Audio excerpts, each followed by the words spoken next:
Pinia bang ani linali tumafan asap sola E-Sharm kardalong update akimi kewang la so APHUTHAK nang than pon ikpo mate E-Sharm card pen koson si PMAY mate hemso ke planning ma jola so APHUTHAK ni link son soni nali tumpan labangso video long nang than pon ye fansini libor ipon po la pen aprang sini limen la ki kaduka veta chini lon ni limen la ki avinasteron la pen non kilang bom la bang kenali tum chini Carbitich 2.0 YouTube channel lo lapen labang so channel long jong si kumane abang phu abang phi na kahomri milang plan ali tum coaching hon pen subscribe ikon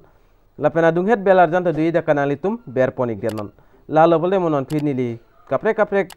video ki mi mate update ki mile wan sta men ali tum kelong da prang ya fan no lapen tuning ri alam labang la puelo kadu ka ve fanta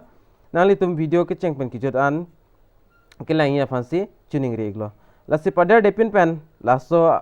E-Sharm APHUTHAK le chithan ponno nang tangte pangcheng ponno nang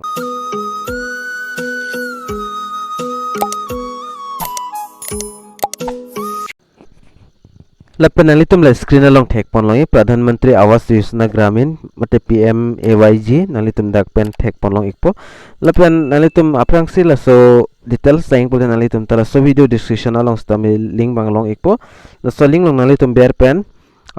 lason arjanan chiklang ek ponali tum jongsi jada browser pen lai open xtamen lason arjanan chiklang ek nali tum matheng nata lapen chuni rilo kado ka ve fanta nali tum ka anma video bange skip ke pin ki un la ansi ke melo mate lang ek thor no video bangke nala pol nali tum dak detail salam chini ek po subswes tame la sipada depin men chethan ponanang nili na piklang ek ponali tum phone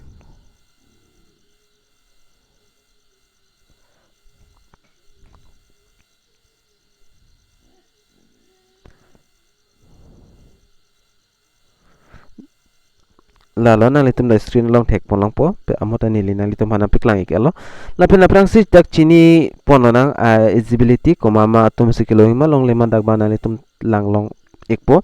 should be an Indian citizen mate Indian long kedo India adang kedo abang fu mate abang fitum si apply don longi la pen kasai ka chuki kichot atuman tadak long pon po la pen any family which has a disabled member is also eligible to avail of benefits under Pradhan Mantri Awas Yojana. Nabangke long pon podak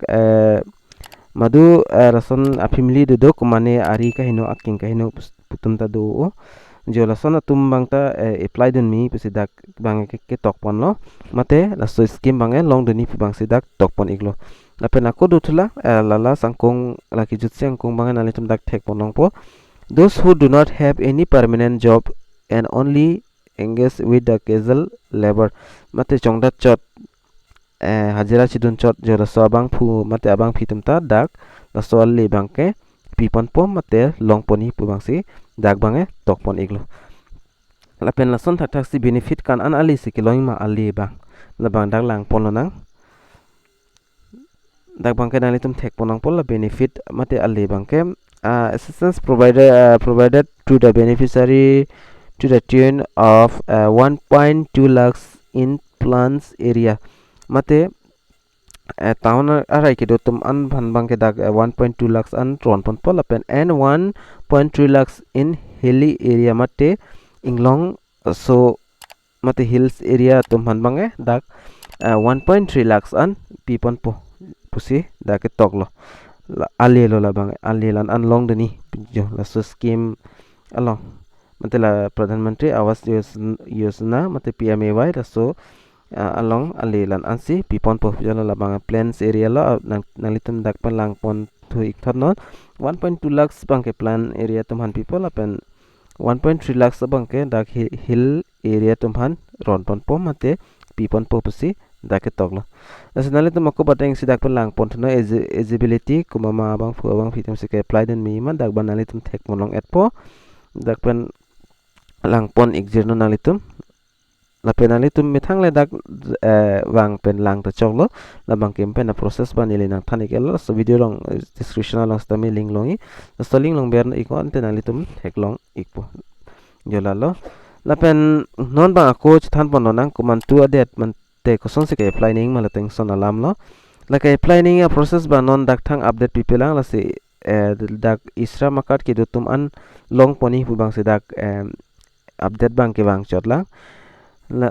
asimo koson se ke planning ma la pen koson son ma fill up nei copy p documents nei ma la pen form ko na se jog nei ma offline ma online ma la bang ki mo nang li tum next video long thek pon long ikpo athima non mat bang ke apply dak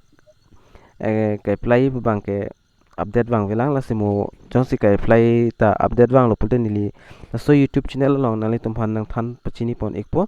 asila son update kilong veria phanali tum la kaching hon pen karbitich 2.0 YouTube channel bang subscribe ik nang po la pen video to nali tum lang mission pata video nali tum share ko la pen mission a comment nali tum pi gon la pen like la hai hui bang nali tum tingni ne pen pi gon la pen 16 video to nali tum kicheng hun kichut an kilang thoria phane nali tum bori go sub support chi en pen jolan cholo pini update bang kela simo next update long si wang lo polta nili nali tum than pon ikpo mate than pachini pon ikpo asi pini video long manga la an cholo la si dume thakme kadokave karbitich 2.0 YouTube channel la long kilang ara duan phanstame nil hin mate karbitich 2.0 YouTube channel la hin bestame kardom